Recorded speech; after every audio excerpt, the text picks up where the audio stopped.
Good morning, everybody. How you doing? So I'm going to tell you my story. And in my story, I want you to understand why you desperately need to attend Sex, Love, and Money, the webcast. You see, most of you who know me very well, you know parts of my story or the overarching idea of my story. And my story is this. When I was in high school, ninth grade, I met my first wife. Now, we dated pretty much all through high school, so this would categorize us as high school sweethearts. And then after we dated through high school, we got married. And we were married for 17 years. Now, some of the things that you guys don't know is that when I first went into the Marine Corps, since I was the only person who was married in my unit, my command thought it was a good idea that I go and be trained on how to counsel young couples once they're coming to the military. So that if their home life is better, then of course their work life will be better, which is a true idea. It's a good statement. It's a good idea. And it's a good process that the Marine Corps had at that time. I'm not sure if they still carried on. But anyhow, the fact of the matter is that for years, I counseled other couples on how to maintain and have a great relationship while in the military. Now, throughout this entire time, although I was training and working with other couples, yes, I failed in my own marriage. All right. And the problem is that once I realized that that marriage had failed, I went into even a deeper study. I know that was incorrect English, but a deeper study, right, on marriage and what makes it work. Because see, here's the dilemma. And some of you are in this situation. Some of you are in the next level situation or my current situation. All right. And here it is. This is the problem. See, it's not about so much what you gain as much as what you are possibly in the position to lose. You see, I was married to my high school sweetheart. We were married for 17 years.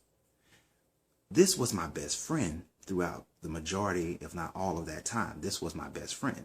This was the person that I knew, I knew them inside out. They knew me inside out, except we had a problem in the sexual department. We just weren't compatible. All right. And I didn't know how to fix that within ourselves. All right. Now, so much toxin started to generate throughout the long-term course of the relationship because the sexual compatibility changed. All right. And I know that some of you guys right now, you're married to your best friend.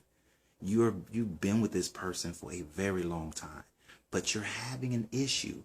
You're not sexually compatible, or your sexual desires have changed. And so now there's toxin that's being built up. And right now it might be low. You may not even notice it. It may be minor, but it will build and build and build. And then it will start to affect other areas of your life. It will start to affect the love. It will start to affect the dating. It will start to affect the affection. It will start to affect all these things, how you talk to each other, how you communicate. It will begin to affect every part of your marriage, your relationship. And then the next thing you know, you're blaming the end of your relationship on all sorts of other things. You go out and you do things that you know you should not do, but these are just symptoms. And then we try to rectify the symptom. We try to say that, okay, I won't go do this one thing no more, do that one thing no more, instead of going to the root. Because trust me, if you're having issues in those areas, it will begin to affect your money. And then you may say that, well, we broke up because of financial reasons, right? But that may not be the root cause. It may not. In most situations, it's not. But in some, there are. But here, that's why this is sex, love, and money. Because the root could be in one of those three. Oftentimes, I've found that the majority of the couples that I've worked with, that it started in the sexual aspect of it. That was what happened with me. So then once I got divorced, which is a horrible thing because now my kids have been shuffled between two houses. Now my kids have to deal with all that. And see, that's the other thing that you lose. You lose a part of the relationship with your kids because now they're not with. One parent is not going to have the kids all the time. So now you're missing out on some of their growth. All right. I'm very much a part of my kids' life, but I don't get to see them every day. So you're still missing certain things. And the kids are going through the struggle between both parents. Right now, me and my ex-wife, we work great together. Great. Our kids are not being pushed and pulled in between two adults. which is an awesome thing. And right now, my kids and my wife Tiffany, they're great. My kids and my ex-wife husband, they're great, and all four of us work together. I know that most people don't have that, but that is also something that you need to work on, is being able to have that. All right, that's a whole nother seminar, a whole nother day. But let me tell you, the loss of having your kids with you every day, the loss of being able to raise them exactly how you want them, it's a troubling thing, because even for the guardian parent, you still have to go between the other parent in the raising, because there are going to be different messages. So you don't want to lose those sorts of things. You don't want to lose that. Now, like I said, after the divorce, I went into deep study, deep meditation about marriage. I went back to everything I was trained in, and then I went even beyond that. I wanted to make sure that when I get married again, that it wasn't going to be a repeat. It wasn't going to be a repeat. So, I mean, this is why some of my friends, they picked on me, because I met so many people during that dating time frame, and I would excuse them very quickly because I recognized immediately or within a few weeks that this person was not going to be compatible with me, and it was going to be a repeat. All right, so some of you who are single, you need to understand that. You need to understand how to choose. You need to understand how to choose. You need to know who you are, know who they are, so that you can choose more accurately.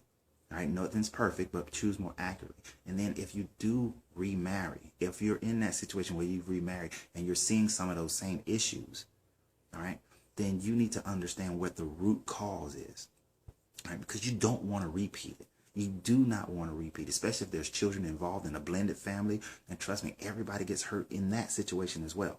So I'm telling you guys, if you don't want to lose what you have, if you don't want to lose your best friend, if you don't want to lose the new love of your life, if you want to be able to pick correctly, I'm telling you, sign up for this webcast, sign up for this web seminar. That's the reason why I changed the price point to $5.99, because I want to make this affordable for everyone. All right, so hey, look, I look forward to you guys signing up for it. Please go to the site, the event page on Facebook, and click on the PayPal link. If you can't do that, just hit me with an email, a message, and I'll send you the PayPal link. All right, but look, that's my story.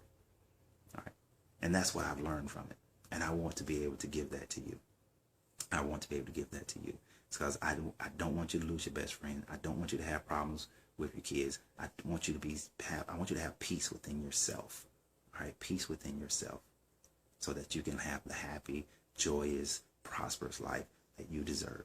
So I look forward to you guys. I look forward to talking to everybody on Saturday. The seminar is on Saturday. I look forward to it. Have a great day.